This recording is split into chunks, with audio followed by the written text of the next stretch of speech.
Hello, hello, hello everyone. If you could take your seats now, we'll get started. Welcome everyone to the temple, the Labor Temple. Thank you all for coming. I know a lot of people came from long distances, and I just want to say thank you and start out by saying thanks for coming. My name is Jeff Smith. And I just want to start this off with a couple of thoughts and then move on to hear from everyone else. We all come to this day from different traditions. And I know myself and I think Ron and many of us moved on from and detached from formal religious traditions. And we set out and found our own paths. And I don't think many of us regret that, except at times like this when we don't have the ceremony that we can rely on. So it's kind of like you joining me and me being a pilot that's never flown before. So welcome aboard. Fasten your seatbelts. And my first problem is what to call this. This is not a funeral. I'm very far from being a holy man unless you want to check my socks and underwear. This is not a memorial. I'm uncomfortable with the idea of a memorial because I think that, for me anyway, that's a fast train to self-pity and Irish whiskey. And I feel like if we concentrate today on the hole in the world that's left now that Ron is gone, we're going to, devolve into a lot of self-pity. And I'm searching now. I can picture myself if we go there, coming to in Dillon, Montana, or something like that, and seeing the bubble lights on behind and the knock at the window and the state policeman saying something like, did you not realize you were going 120 miles an hour in a 1995 Toyota pickup, with four-cylinder pickup?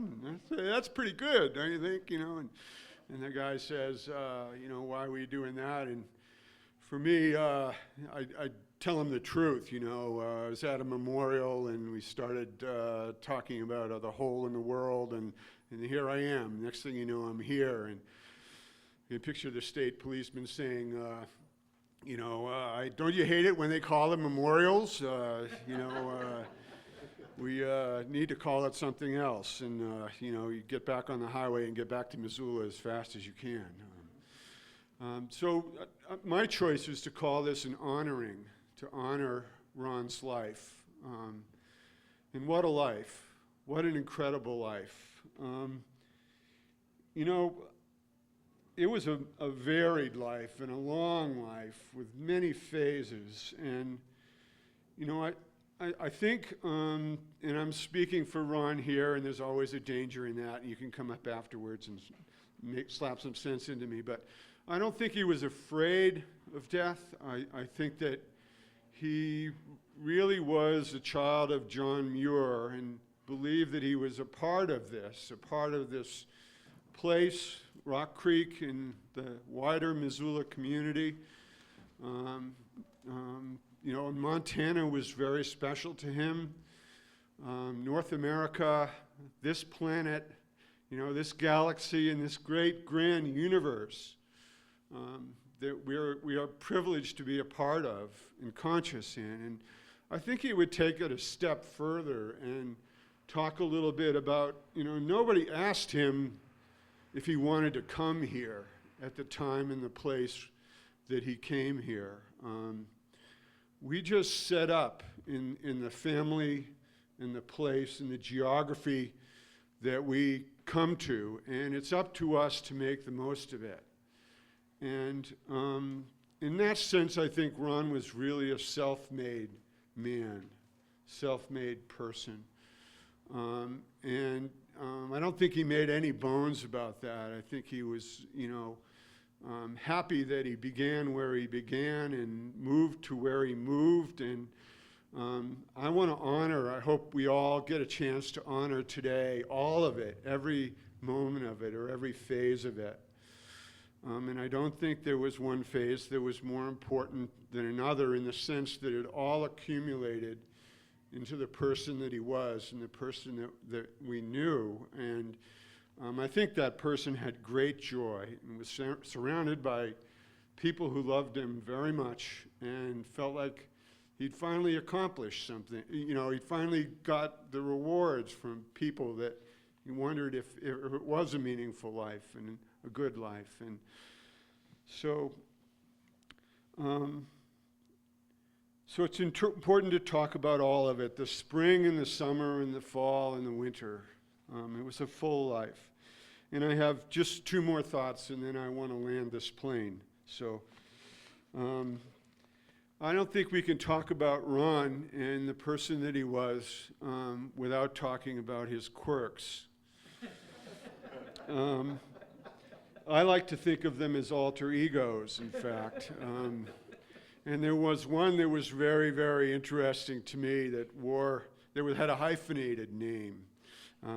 I kind of called him Ronnie Harley Davidson. And, I don't know where that came from. Where did it come from? Where did that Ronnie Harley Davidson come from? I can't figure it out. And the only explanation I have is his love of motorcycles. And it was a really true and deep love of motorcycles.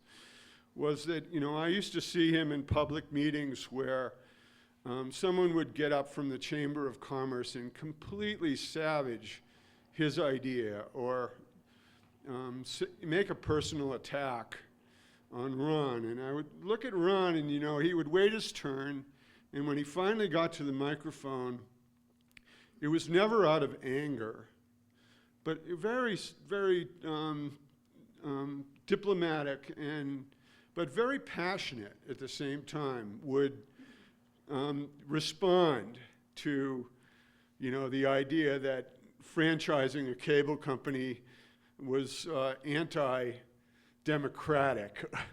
Or, he would respond with great dignity and great intelligence, and then go and sit down, and many times he would be the one that would prevail, that his ideas would prevail. And then I think the motorcycle was really necessary. It was really, important for him to get on that motorcycle and rev it up and go down the road. And then there was the other alter ego, that Ronald Technology, who, he was the consumer electronic inventor's dream. I mean, talk about driven. He would know the difference between an HC Zoom Dash 2 and an HC Zoom Dash 3, and be following it and ready to, pedal one on the internet to get the other, it was amazing. And how about that television? I don't know how many of you saw his television, but my God. I hope we hear about that. I want to know more about that. Finally, like I said, I think his idea of being one with all of this, this is going to be hard for me, that, he wasn't afraid, but I think he was really sad to leave. And I think he was sad because he cared so much about the people around him, most notably his wife Donna and son David and the extended families. And I think all his friends were very important to him too. You know this, I'm not telling you anything new, but I think it was even broader than that. As a child of, John Muir, I think he was sad to leave everything, animate and inanimate, the grass, the megafauna, the moose and the sheep that would come down, and the deer and the dogs. Man, did he love dogs, and big dogs. And I thought, even the rocks and the hillsides and the sky, and you could really see it in his last days that he was really sad to go, to leave, even though he was not afraid. So, and he's part of it all again. So that's the thing that we can rejoice on, that it's come true, that he is part of it all again. And so thank you. I hope we get a chance to hear from all of you. There have been some requests that you use a microphone, and if you don't feel comfortable with a microphone, several people would have requested to amplify the words so they can hear them. If you're not comfortable with the microphone, please speak loudly. Okay, and bathroom is out and down to the left. Help yourself to food, and let's move on. Thank you.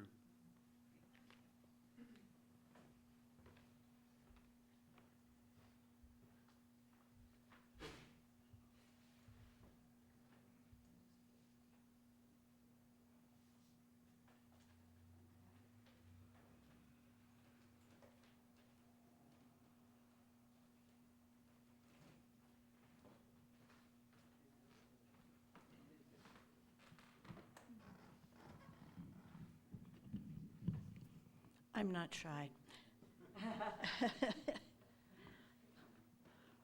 Ron dearly loved Rock Creek and fishing, and he put his love in action. He was a strong advocate for the protection and preservation of Rock Creek, and the fish were of utmost importance to him.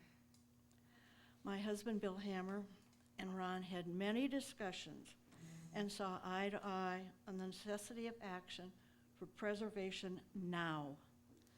Because of his health problems, Bill is not here today, but would like to dedicate a poem he wrote to his good friend and advocate, Ron. Let me climb the grand mountains of Rock Creek and drink in the view of them all. May I hunt the high ridge tops and log trails and listen for the bull elk's call. Let me breathe the sweet air of springtime and revel in the crispness of fall. May I sit by the stream side quietly and wonder at this nature's mall. Let me roam the length of this valley through beautiful wildflowers at dawn. May I remember to thank God for all of this and enjoy it before it is gone. Let me wade the cold waters of Rock Creek and cast flies hither and yon. May I fish for the big ones forever and die with my boots on. Your friend, Bill.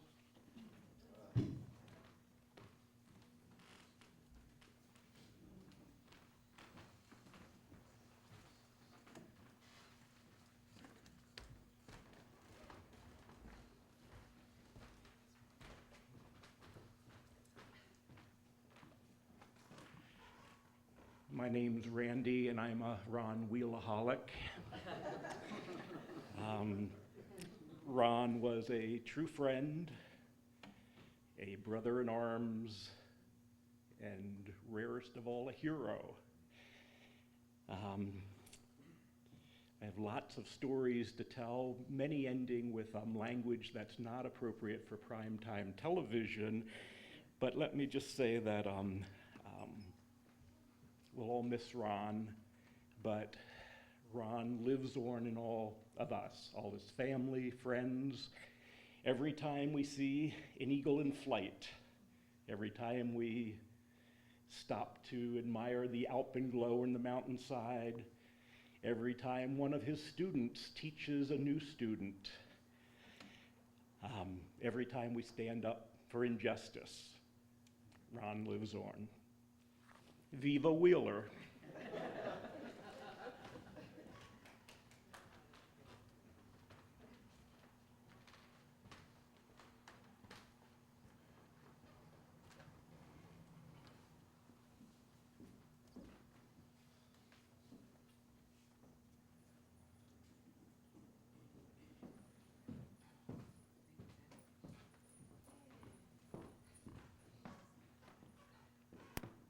My name is Emmett. I do the Awful Truth About Society on MCAT. I was also a friend of Ron Wheeler. I've known him on and off over the years. I'm sorry I was late. I was at church, and I'm sure Ron would have loved that. Yeah, he was very... I wished I could have gotten to know Ron better, but I can say that he was the reason I can do my show, and he's the reason I can practice free speech, because that's absolutely what he believed in. He helped found MCAT and protect MCAT and stand with MCAT through its darkest hours when we had some of the biggest controversies and people wanted to shut down free speech. But he was an advocate for peace and social justice, and the vision he had for MCAT was the constitutional vision that a person has a right to speak out about the evils of society, even if people find that speech offensive or disagreeable. Free speech didn't mean to him agreeing with those in charge. It could mean standing up to those in charge and saying, you're in the wrong. He always respected my punk rock stuff and my leather jacket. He always respected my mohawk. He always treated me with nothing but the most kindness and respect. Never any disrespect, because he knew that this is my freedom of speech to dress and act this way as a punk rocker, and he thought that was absolutely wonderful. That's why he stood with MCAT, helped found MCAT, and I wouldn't be able to do the things I've been able to do at MCAT without Ron Wheeler's vision. None of us could. Ron Wheeler is really, in a sense, the founder of all the MCAT programs, all the controversial ones, all the ones that have been loved and hated. And his vision for the First Amendment and all the Constitution lives on if we fight in the name of Ron Wheeler and his memory, the good fight for social justice, for truth, and for freedom of speech. And we try to fight against the evils of society, as Ron would do. So I'm sure he's somewhere enjoying more of what he loved, the fly fishing, whatever, and nature, and I can't wait to see him in heaven. Thank you.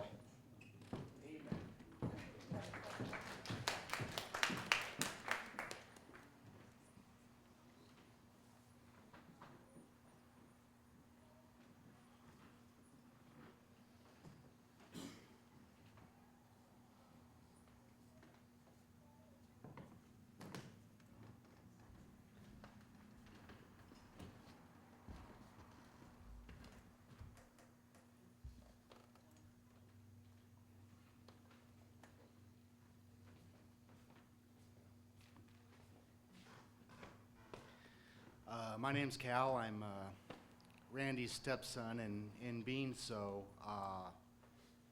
Ron was the first person I met in Montana. And I can say this with all humility, he's probably one of the few people that is, or that was, as funny or funnier than me. So I always appreciated that, and we were kindred spirits in that regard. I also love his rebelliousness, and he's probably one of my heroes for that. But more importantly, in being somebody who hired my stepfather to run MCAT, and I subsequently moved to Missoula because of that, I have made many, many, many truly awesome friends in my life in Missoula. And subsequently, the friendships I've had here have carried on to the friendships I've made in places like Virginia City and Chicago and now in Denver. So I think about like the branches of people that I know because of him. And that's the remarkable thing for me, is that I know so many great people because Ron was such a great person.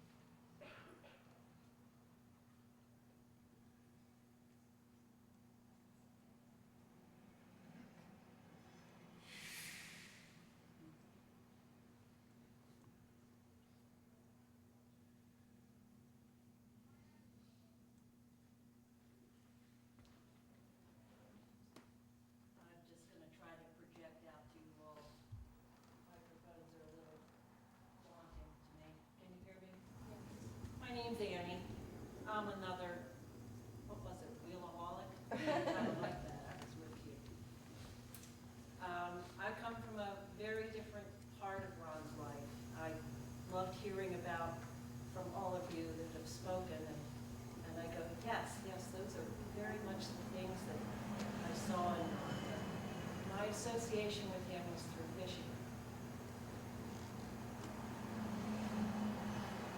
When I met Ron, for the first time, for whatever reason, and I think probably a lot of you have the same reaction, that he felt like a brother. And I don't mean in the political sense, although for some it probably was political too. He just had a warmth about him, and a realness, and a genuineness of his convictions. And he had great joy in the things around him, and he shared that. He was a wonderful teacher because I had a lot to learn about fishing. I've never encountered a teacher, and I was the daughter of one, and a good teacher too, but I've never encountered a teacher like Ron who was able to so clearly and kindly show me and tell me what I could do to improve what I was doing. And we would leave from a day of fishing, and it would just strike me again how wonderful he was at doing that. So I knew that he had to be a wonderful teacher in the classroom. He was a wonderful teacher about nature. He knew so much. And so when the fish weren't rising, we'd sit on the side of the street. Often, not a word, but sometimes we'd talk about the things around us, and he would tell me things about us. I learned so much from him, and I'm so grateful. I'm also grateful for the wonderful care he received since this diagnosis. Thank you.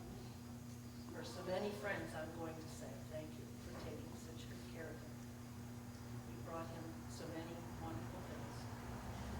Anyway, he was a great fisherman, and those of you who have fished with him, you know that. And he brought more than just fishing to any experience on his stream. And he made the world a better place.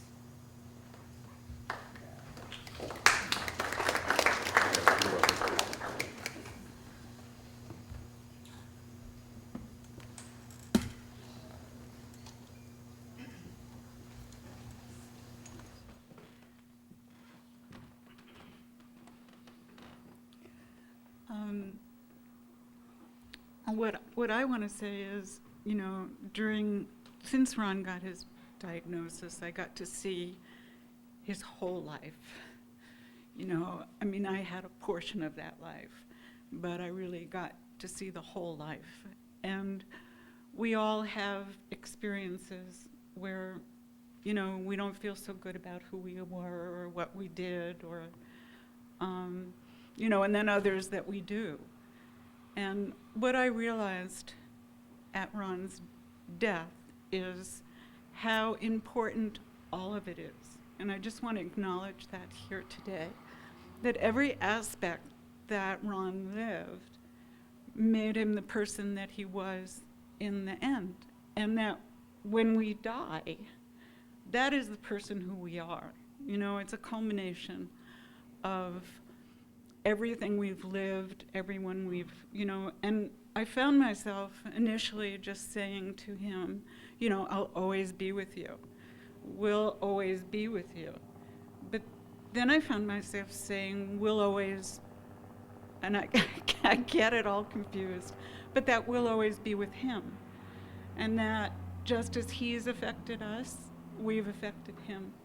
And all of it is, I mean, partly I'm not completely talking from my heart because I can't do it, but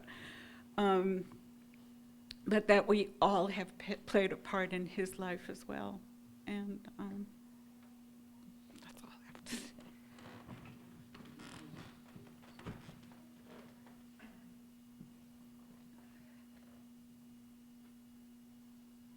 And I now have an iPad and an incredible phone. And I can't turn on my television. What can I say?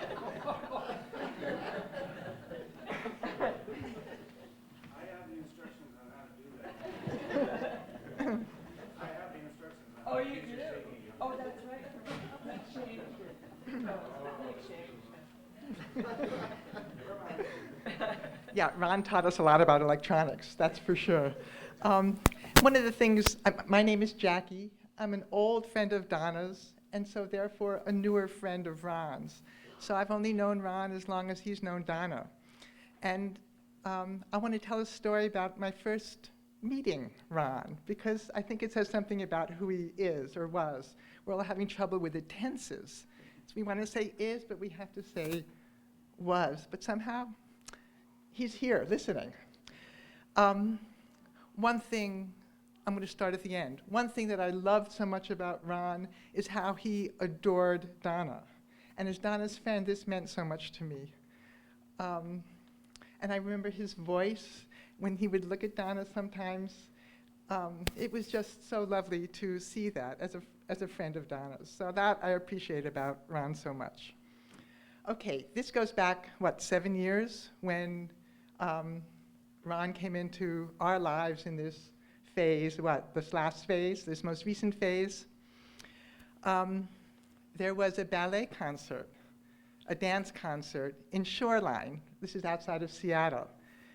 Ceci, Eric and Ceci's daughter, is a dancer. And there was a performance, and I think you had just met Ron. And was this the baseball game visit, or was this after? No. Okay, so they were still quite new. And there was a dance concert at a dance performance at a wonderful auditorium. So I wanted to watch Ceci dance, and I went, and I knew that I was going to be meeting Ron. And I thought, okay, this is interesting. I want to meet this Ron. And so I went, and there the family was sitting in a row. There was Eric and Ceci, and you were on stage, and Donna's mom was there. And Marguerite. Okay, we're talking grandmothers or mother-in-laws on two sides. And Donna's mom, Sylvia, had her charms. She also had her challenges. I loved Sylvia. I had time with her after you left Seattle. But what I remember is meeting Ron. Hi, Ron. Oh, it's nice to meet you. And just getting a sense of him, what a good guy he was. But I saw how he interacted with Donna's mom, Sylvia. He was genuine. He was so kind. He was so lovely with her. And I thought, this is a good man. And that first impression is what stayed with me throughout the time that I knew Ron. He's such a good guy. He's so kind, considerate. Boy, he gets along with a whole range of people. And we're seeing that here. And so I miss Ron for that. He was so kind and good to people he met, including your mom. And also I'll end with, and how much he adored you, and that meant so much. Okay.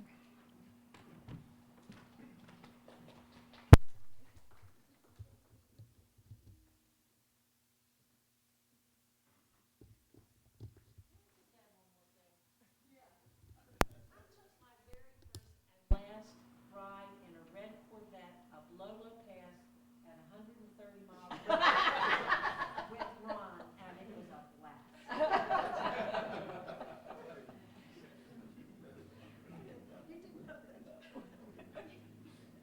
took my one and only ride on a Harley when I turned 50, and Ron gave me this hat. I would never get on one again in my life. There's a picture of me going, ha ha! And Ron had this wonderful smile. I'll always remember that.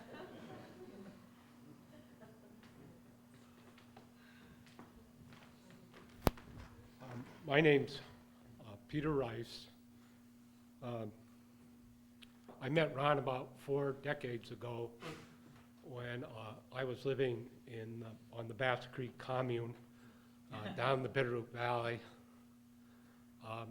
Those were exciting years, and Ron definitely was one of those people that was formative for me in terms of expanding my understanding of politics and ethics and man's place in the physical universe. I always was impressed by Ron and his intellect and his forthrightness in discussing issues. Myself, I'm an avid fly rodder, and I still have a 1975 Porsche that I got from Ron. I don't drive it at 130 miles an hour anymore, but it's part of my connection with him, and he was an incredible person.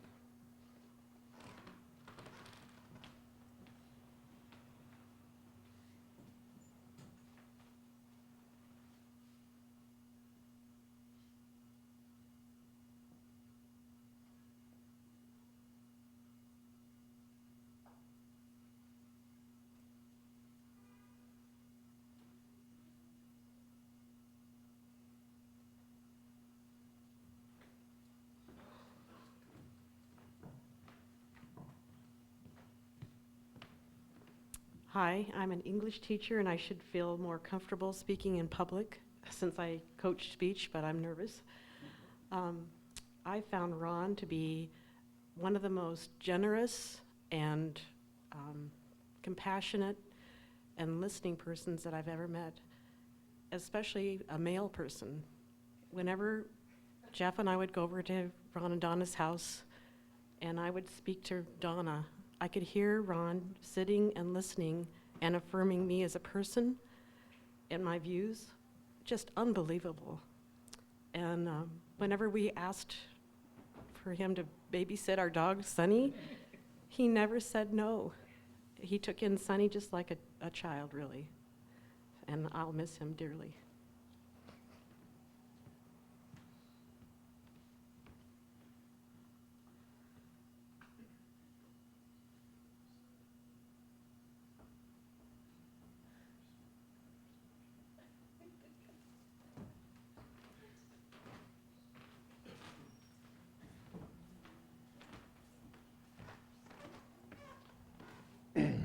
I don't really want to do this.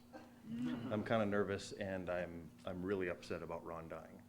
So I know I can't really talk about what he meant to me because I won't be able to get through it. But I just want to say that after knowing Ron for 10 years, getting to know him, and I love every single thing about that man. Everything, his passion, his ideology, everything I love. He's one of my greatest mentors. So I'm simply going to say that in my life, everything that I do, whenever I have some kind of like a crossroads or I'm confused about what to do, I honestly ask myself what Ron would do. I think about that. He's such a presence in my everyday life that I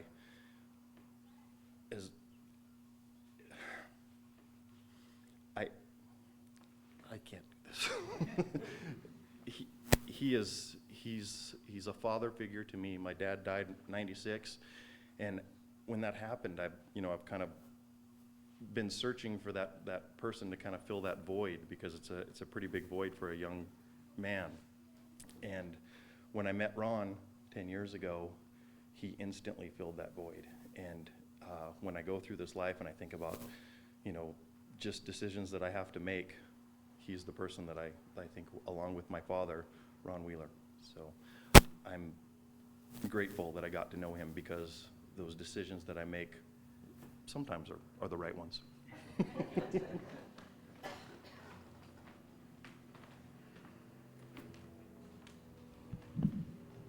Ron was my dad. I'm David.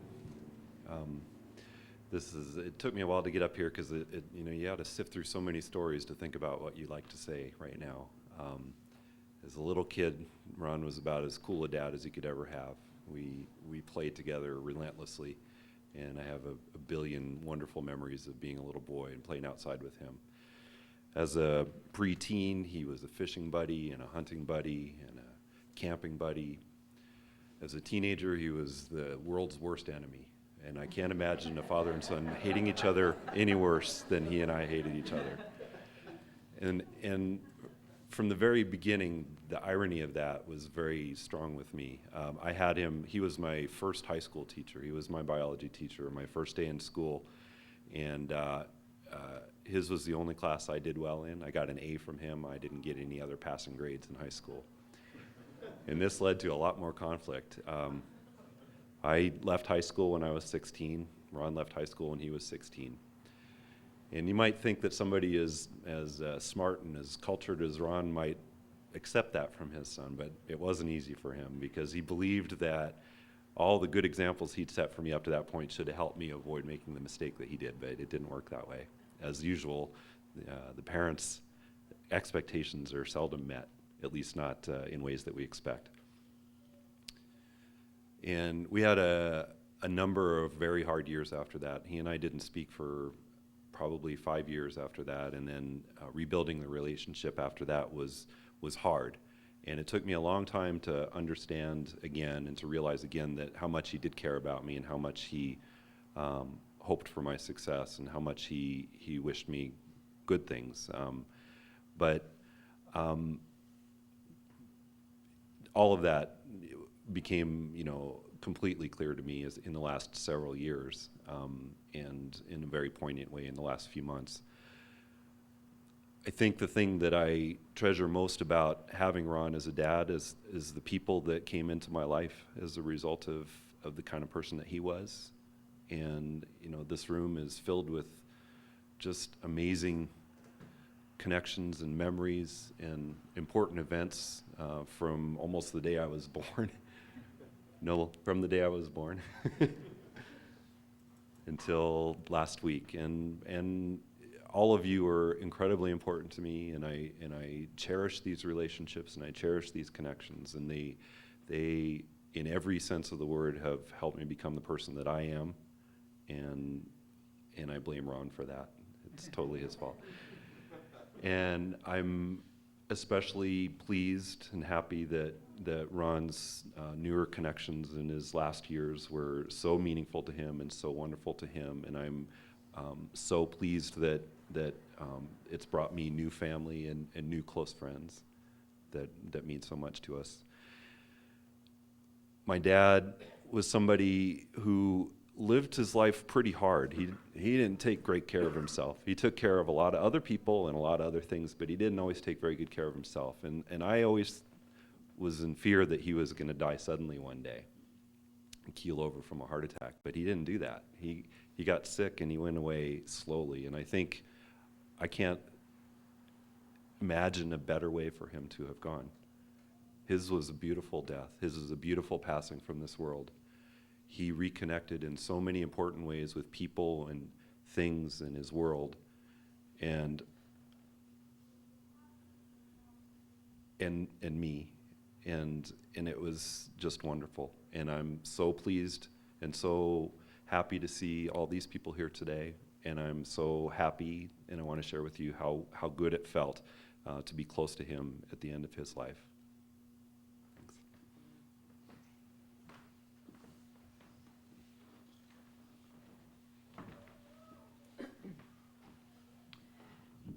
My name's Lorene, and among other things, I was an employee at the high schools for quite a few years, and first knew Ron. This is gonna. Did somebody I think that's perfect. I first knew Ron when we were both working at the high schools, but I didn't really know him very well, except that we both spent a lot of time individually hanging out at the haunts on Front Street, like Luke's and the Top Hat, and Ron cut such a figure that, he was somebody that you couldn't miss him, and he had his Harley at that time, and so I didn't really know him, but I'd seen him around some school meetings, and so I knew who he was. But I really got to know who Ron was when we all went on strike in 1981, the teachers. And Ron was a union man, and he was for justice, and he was for respect and dignity, and he was for the teachers, and he was for fairness. And he was that, I think, in his individual teaching. He demanded respect from the administrators, and if he didn't get it, well then, he didn't roll over. He did something about it. And he was the same way for his fellow teachers too. He stood up for what was right. He stood up for a good teacher contract, and he was out there just as many of us were carrying picket signs for, I think, 17 days We finally ended up with a good contract in 1981. And so I knew Ron at that time, but didn't really get to know him very well, just kind of knew him as a fellow teacher. Not too long after that, I think I got to know Ron through some work that Will was doing on his wife's car at that time. And so we got to know Ron through that connection with Deb. And gradually became more personal friends, knew him through the time with MCAT and Will's involvement in MCAT. I sent a message to my brother the other day who knew Ron slightly. My brother doesn't live here, and he was really sad to hear that Ron had died, but he said, man, he said he could play table tennis. He said he just beat the pants off of me in table tennis because he had a wicked swing, and Jerry said, well, you know, I might be able to give him a go at it now, but not at that time. Ron lived over on, I think it was 10th, and he had one of the main features at his house was his table tennis. We got to spend a lot of time out at Rock Creek with Ron too, and through some times of transition, and you know, we hung out there with him. Will did some work on his place, and got to know Ron better. And I'm going to miss Ron a lot. I'm going to miss knowing that Ron is here with us. You know, that I couldn't just maybe go out and hang out for a couple days, and so. He was a big person, and he leaves a big space.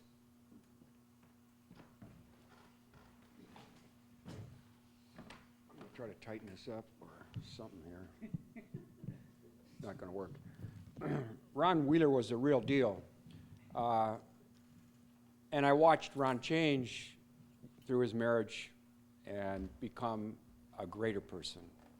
And I was also touched by Donna. You could not be in that household and not come away with the feeling that there was something very special there, and that the word respect and compassion, those words really ring true. I knew Ron in 1980, I think.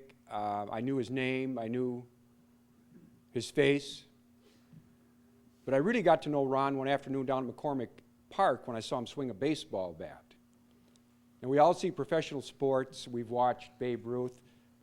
Ron Wheeler had an incomparably strong, vicious baseball swing, and that got my attention right away. I mean, he could play baseball. And as Ron got sick and I wanted to somehow tell him how much he had helped my life, I spoke with Donna very briefly at MCAT, and I wanted to write a letter to Ron and tell him, you know, how my life had been enhanced.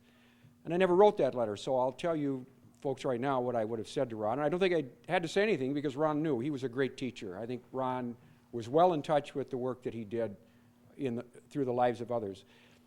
Ron taught me how to write. My mother had taught me. Ron improved my writing tremendously. Ron showed me how to use a word processor. He sat in his home hour after hour and helped me, and he let me use his computer. I didn't have a computer at the time that worked. I think the most important thing that I learned from Ron was that there are levels of prejudice that go beyond racial prejudice. And Ron was free of prejudice.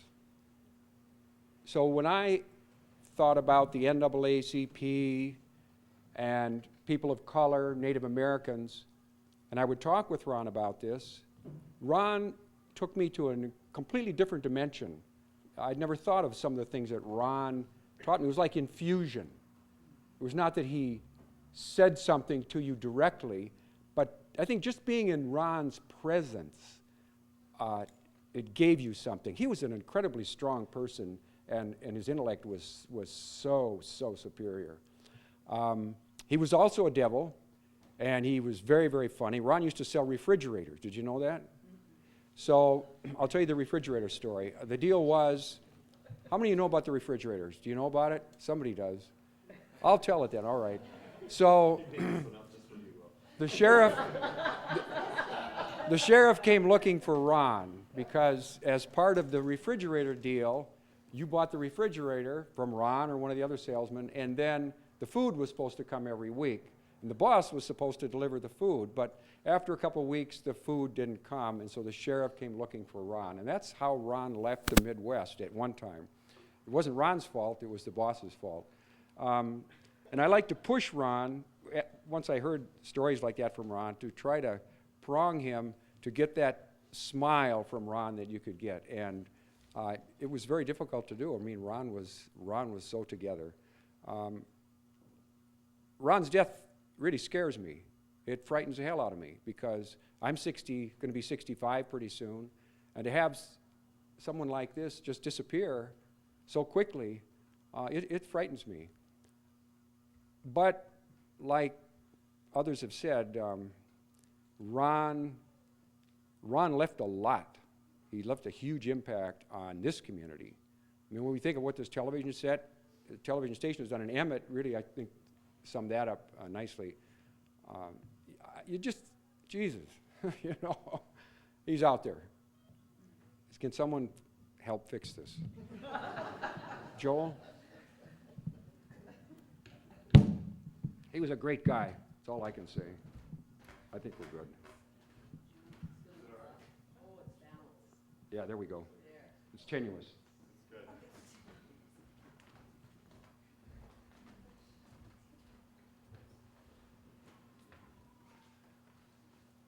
So I'm the person who came to Missoula with Ron Wheeler. Remember when President Kennedy said that about coming to Paris with Jacqueline? So I knew Ron before the motorcycles, before fly fishing, before he was a Marxist, before he was a feminist. I was his first wife. He was my only husband, the father of my only child. He's obviously very special to me. I really appreciated Donna's point about each of us is the culmination of all the people that we've known and been a part of our lives. So I've been gone for 30-some years, but I did come back for Ron's birthday. Of course, I've seen him a few times over the years when our grandchildren were born, when David got married. So we never lost our connections, but I was really glad to see him in May. And it may sound odd to say that I'll miss him, that he was a huge part of my life.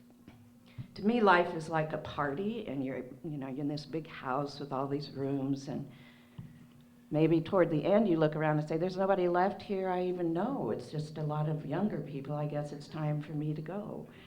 But I thought I'd come back to the party in Missoula and he'd still be here. So I don't miss him, and I'm sorry. Thank you.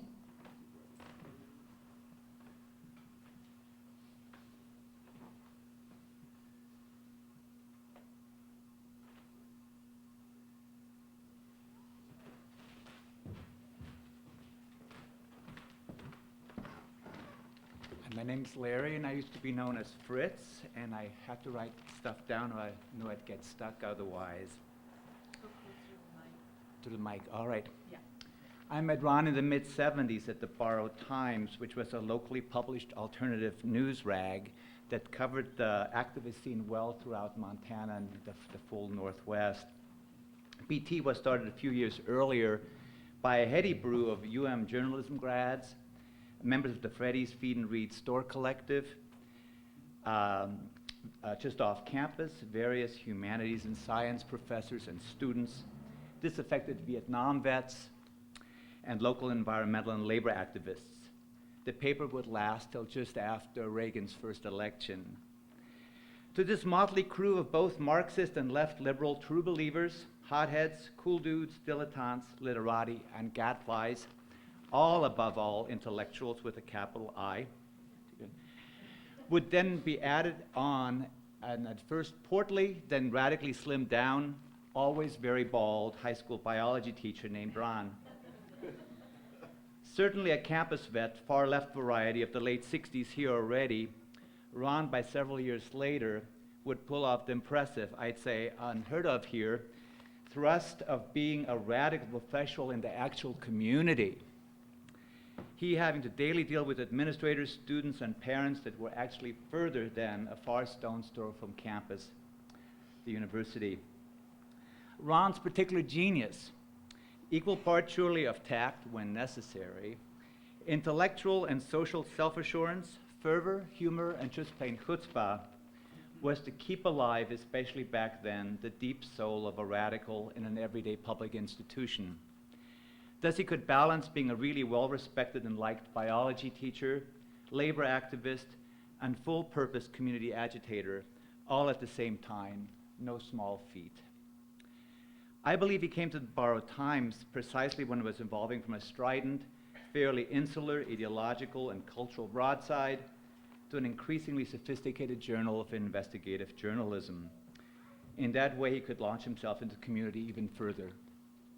He knew in that brief and now faraway era, but which tentacles and echoes can still, of course, be felt throughout society and in this hall today, that to improve this pained old world, you've got to reach out long, wide, and far across. And he did. I miss you already, Ron.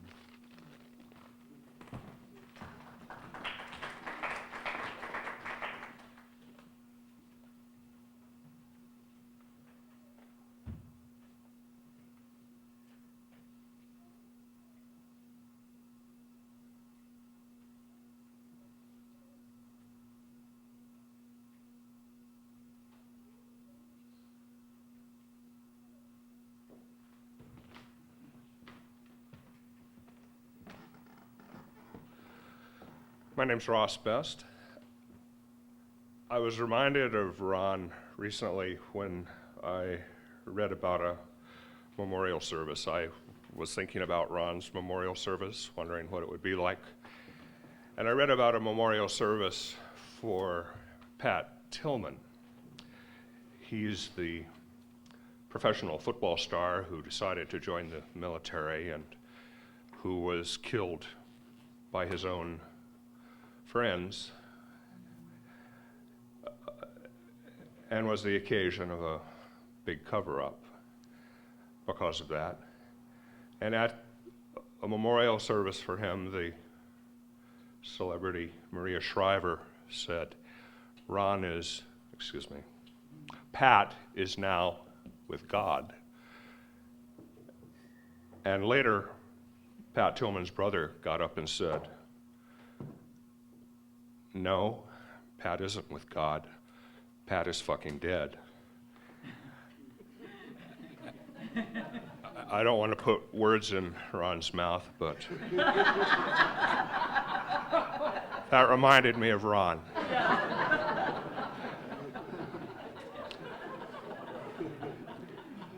I used to talk a lot at city council meetings and get involved in a lot of controversies, and I made some mistakes, but I think I did some good things. And before I really knew Ron, he would pop up from time to time and encourage me. He was just full of enthusiasm for what citizens could do. Later, when I got to know him more closely, it was because things were going wrong at MCAT. Others have mentioned MCAT. I hesitated to say negative things here, but I'd like to tell you a little about what MCAT meant to him, not just at the founding, but at a time of crisis. A crisis came because of a bad board of directors. Not all the members of the board were out of control, but a large majority were. And some of those out of control directors had been longtime friends of Ron. So you're hearing about the range and depth and beauty of Ron's friendships. It's good also to know that there are probably several people who aren't here today because of how vigorously Ron defended his vision of a good community access television program. Leading up to the firing of the MCAT director, there were various currents of discontent. At one meeting, a member of the MCAT board said, when is somebody going to do something about this fucking religious programming? I'm an atheist, as was Ron.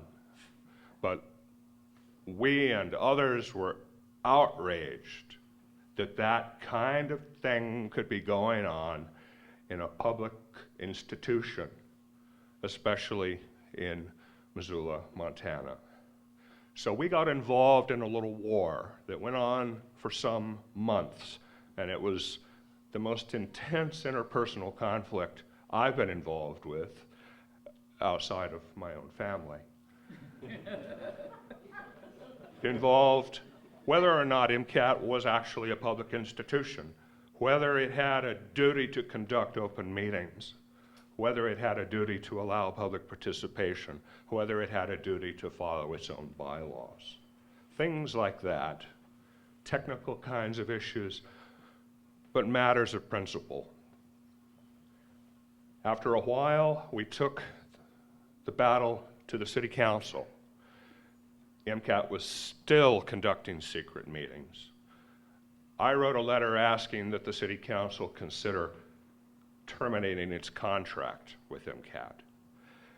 That question went to a city council committee meeting, and at that meeting, one of the committee members said that he had friends on both sides of the controversy, that in fact one of the directors of MCAT, one of the bad guys, had been the first person to contribute to his political campaign when he ran for city council.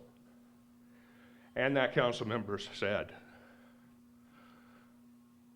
both sides should be ashamed of themselves. Well, Ron and I were outraged by that accusation. We were calling for the protection of the First Amendment, the protection of open meetings, the protection of the integrity of a public institution. Ron chose principle over some of those friends. That city council member couldn't do that, but Ron did that. So Ron was there at the creation of MCAT. Ron was there at a time when it needed to be defended. And obviously it would have continued to exist out there. But the defense that Ron participated in and helped to lead, the defense at which he was at the center, I think tells you another thing about Ron. I worked very closely with him during that time. I'm proud to have done that. I'm impressed at his intelligence, his commitment, and I'll always remember that.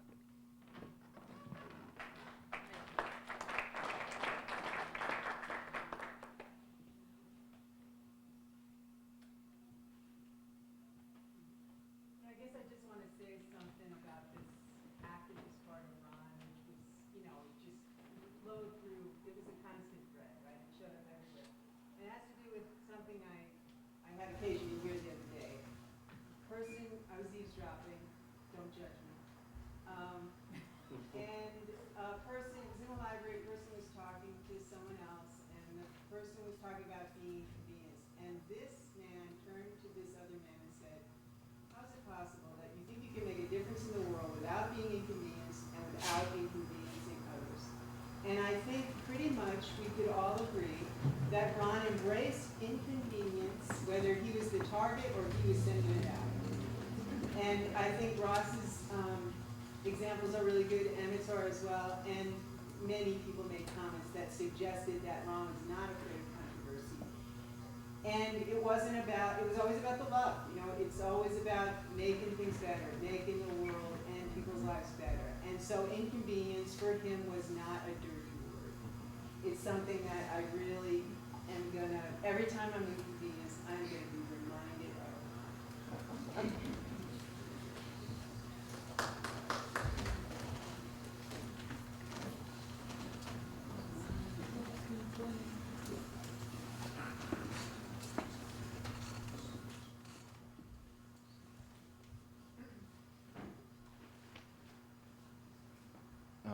My name's Wilbur Raymond, and it's great to see old friends again.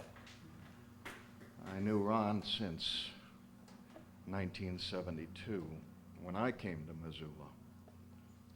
And I probably knew all the phases of his life since then, all the people in his life since then. And I look out and I see you all now as I look around the room. And he was a tremendous close friend of mine and helped me many times immeasurably,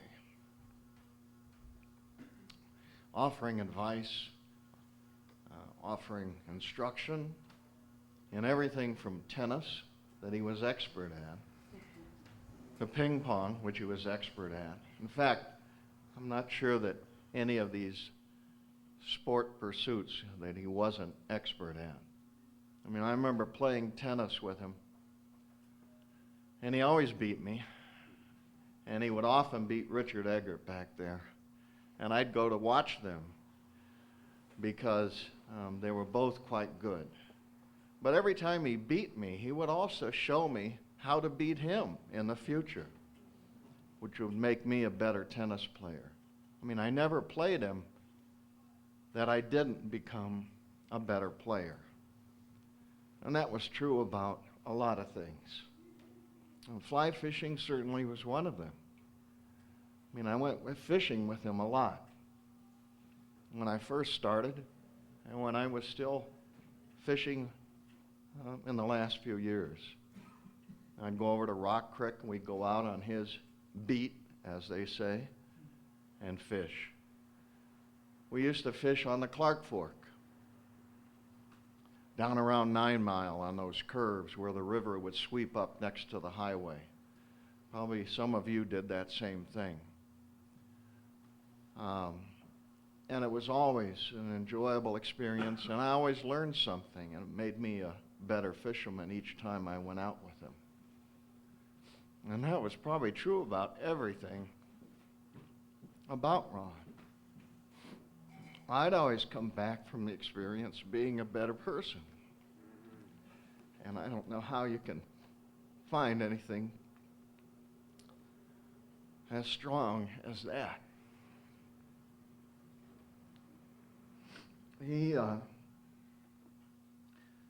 He's been talked about today in terms of politics and social action, and that was certainly a big part of his life and a big part of my life.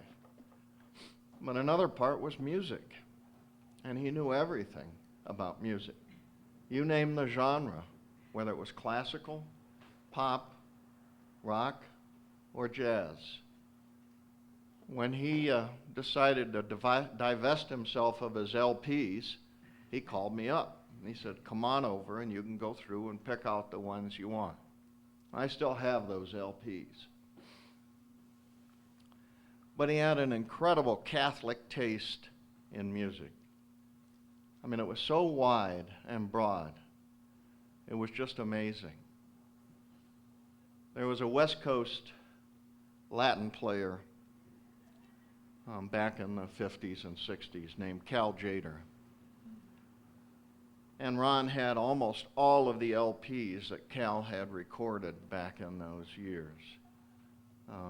He was never well known, but he was well known within a small section of music. And Ron knew about him and collected him. And it was that passion for life that is Ron Wheeler.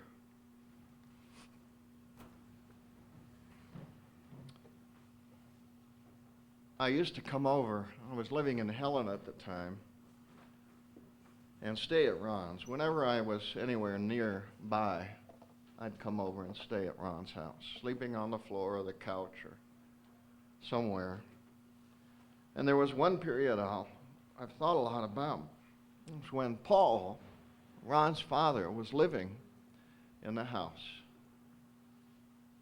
And David was living there too. I thought it was so unique. You had grandfather, father, and son and they all, at various times, didn't speak to each other. I mean, it's just amazing. These three generations. You know, David would leave silently, angrily sometimes, and get on his motorcycle and zoom off. And then Ron would get up and get on his motorcycle and he'd zoom off. And Paul would go out and get in his sports car and he'd zoom off. I mean, it was like this amazing Technicolor movie that I was watching. And it was just the most incredible experience to stop and stay with Ron, to see who stopped by, who was living there, who was just sleeping over. And I'm sure that occurs to all of you, too. And it's so great to see all of you again. So I'm going to try to play a song. It's not necessarily one that Ron would have thought of, but it's one I think of. So I'll play one for you now. It was written by Duke Ellington. We'll see if I can get through it. These are not the easiest gigs to play in the world.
It's called In a Sentimental Mood by Duke Ellington.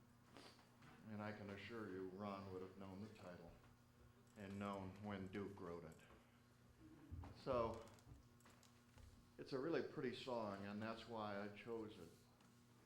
I'd like to do one now to try to lift our spirits a little bit so that we don't drift into maudlinism, as I call it.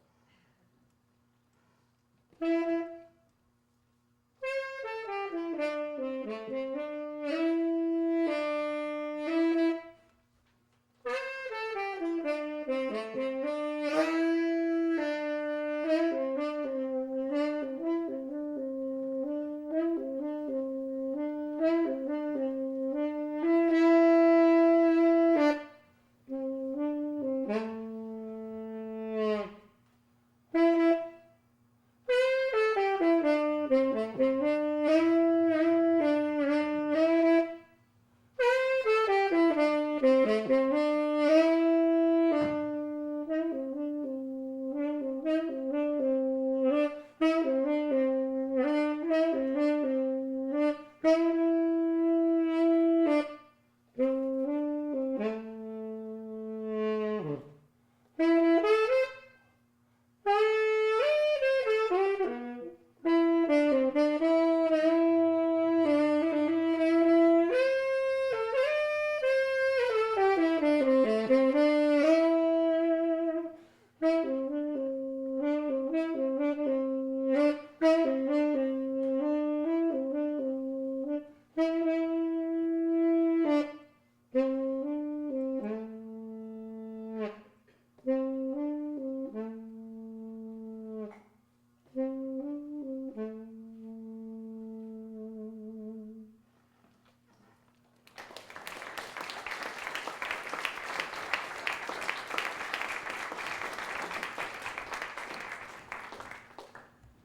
My name is Rich. I had the opportunity and a fascinating experience of living with Ron in his house in the late 90s. And everything you all have said brought back such beautiful memories, memories I'd forgotten. Not from that time, from the Bass Creek time. He's been here the whole time, and he's still here. And there's two things we all forgot to mention. The Celtics. You got to be there when they finally won. I'm very happy you got to be in the game. Very happy. And the other thing was his photography, which was just another piece of like, I'm going to do this.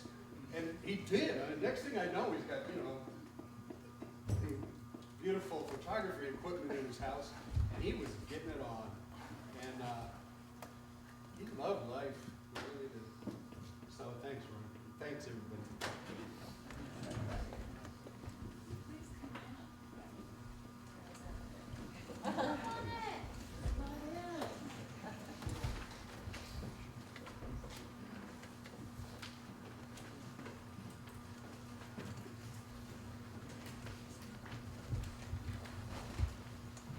We're going to come together because we're two chickens. But I was just thinking about that 10th Street time. It was about the time that I met Ron too. And I remember, well, not David because your door was always shut, but but I remember Paul and that you were there. And Ron was somebody that first ignited a political bone in my body and reminded me that I had a voice and that I was a feminist and that that was normal, that we all are in it together and we all have our voice. And I'm just so grateful for all that he did in that name. And I know that there are a lot of controversies and still are, I suppose, out there, and things that Ron stirred up, but maybe we should be happy about that. Those different voices that are always heard because of someone like Ron. And I'm just grateful that whenever I saw him, no matter what had happened, he was always kind and he was always generous and a friend. He always looked me in the eye, and I'm sure he did all of you too, no matter what kind of things had happened. Now I'm walking around in the halls of Hellgate High School where he taught, and I sort of see his ghost go around the corner and look at the science wing that I remember was being built about the time I met him, and how happy he was about that. And I feel like his spirit is still there, and I know a lot of people that taught with him are still there too, and appreciated his feistiness and his willingness to not let go of his ideals. My name is Max, and Ron was really my uncle. I really inherited him because my dad and my mom formed such an allegiance with him, and he was really a tribal elder, actually, one of the greats. And I guess just hearing all the stories about Ron really brings out the emergent qualities, the emergent properties of Ron. He really was a Renaissance man in the true form.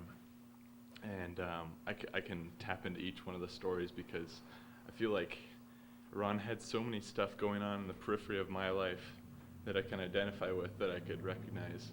And that's still true today, I guess.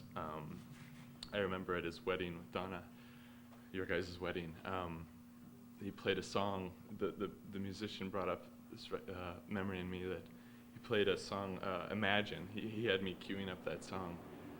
And then he played When I'm 64, and it was just the most glorious wedding, I must say, that he tied that together. And then I remember up at Rock Creek just being able to kind of witness my dad and him going at those fish, and the fish going at them, and just standing on the periphery of that, and even being naked in his hot tub, jumping out to play with his dog in the snow. I think all these stories just come back to me and just, I guess, highlight all those emergent properties and the fact that he really was more than any one issue or any one interest. And yeah.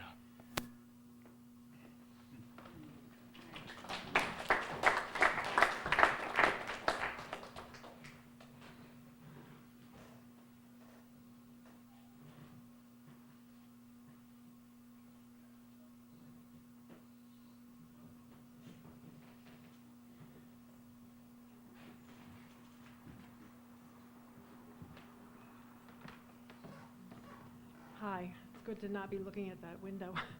My name is Stephanie Lyon, and I've known Ron for close to 40 years, I guess. And I wasn't in touch with him so much in recent years, but I guess I first met Ron after another iconic Marxist and fisherman, Harmon Henkin, and I were divorced. And Ron and Carolyn and David took us in, and we lived with them for a while. And it was Ron who called me when those of you who knew Harmon know that he died in an accident, and my son was with him, and he took Josh in and took care of him until I was able to get back out here from Maryland, where now we live. He's always taken us in whenever we've come to visit, which hasn't been terribly often over the years, but whenever we were here, we would always see Ron, and he was always very generous with his hospitality. There were always all these other people around, and he was a good friend. He was a wonderful friend, and I thank him for that.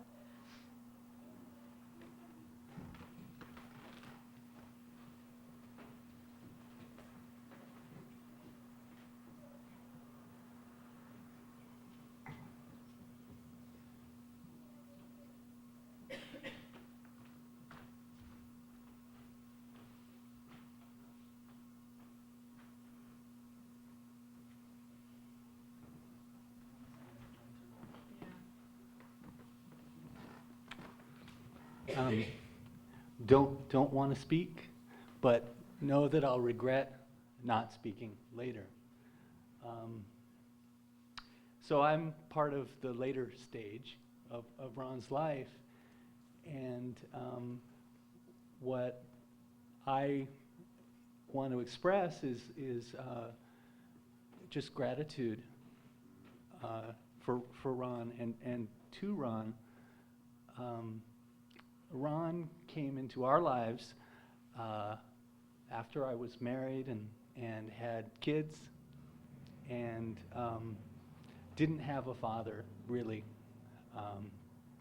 And Ron adopted me, and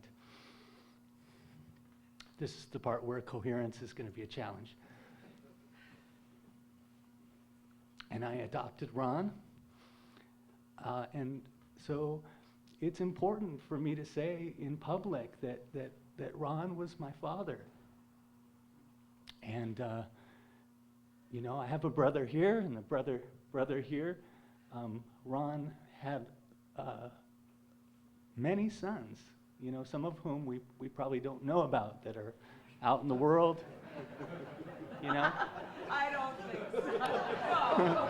Well, I didn't mean it quite that way. Yeah. Yeah. You know, I had the privilege of spending time, as many of us did, of spending time with Ron and with my mom after the diagnosis happened. And something that I wanted to say is that Ron was afraid to die. I think he was very sad, and that's really true, and I think that was stronger. But he also talked to me about his fears. And one of the things that he was afraid of was not doing it right. At one point, he was really concerned that he just wouldn't get this death thing right, you know?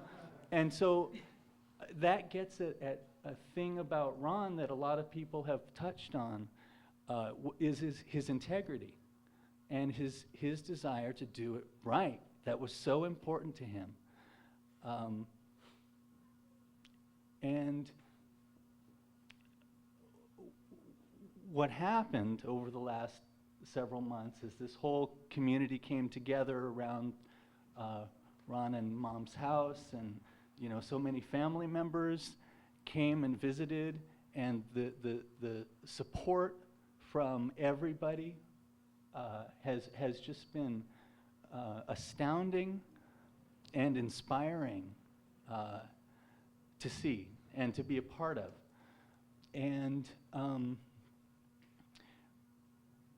the way that Ron faced the situation, and Mom as well, of knowing that he was going to die and not knowing when, but knowing that it would probably be fairly soon, as it turned out, even though he was afraid, he and Mom both were just tremendously courageous. And so for me to be able to come and visit and see how they were handling it, that there wasn't anything that wasn't open, just out in the open, you know, talking about what the feelings are now and today. And, you know, I think that a gift that Ron gave to Mom and our family, and I think to a lot of us here, is how openly he lived his last months. And so for me, that's one of the things that has been his gift to me. And watching him die has made me think a lot about that life isn't forever, and what do I want to do now? How do I want to live? Also not knowing how long I'll be here with my precious family and friends. So I just really want to just say thank you to Ron for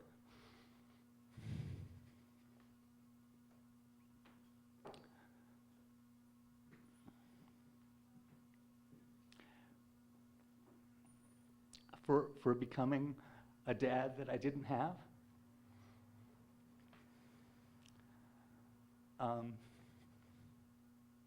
The grandfather of my children.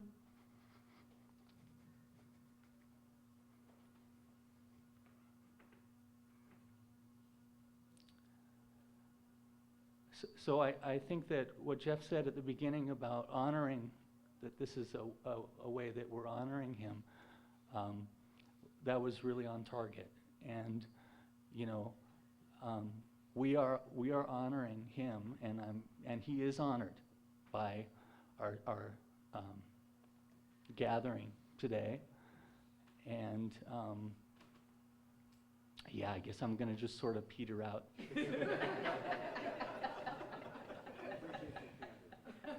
Bye.